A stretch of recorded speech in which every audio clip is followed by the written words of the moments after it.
ہم اتنے عرصے سے کیوں کوئی اکانومی پلان نہیں بنا سکے؟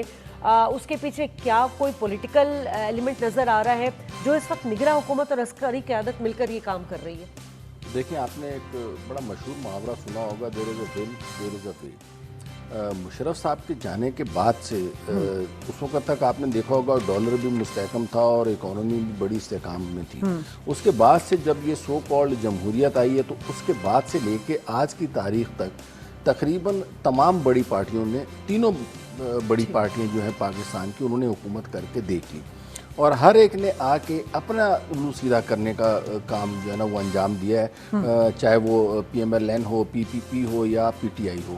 ایک آ گیا جی وہ اپنی اصلاحات آ گئی، لیکن اکانومی کے اوپر جو ہے نا وہ کسی نے کوئی فوکس نہیں کیا۔ حالانکہ آج کے دور میں جو جنگیں بھی لڑی جانی ہے نا وہ اکانومی کے اوپر جو ہے نا وہ لڑی جانی ہے، اور جو ملک اکنامکلی ویک ہو گیا تو آپ سمجھیں اس کو بغیر کسی جنگ کے جو ہے وہ ہرایا جا سکتا ہے۔ اس لیے اگر ہماری اکانومی اسٹرانگ ہوگی تو اس کے بعد ہماری ریاست مضبوط ہوگی۔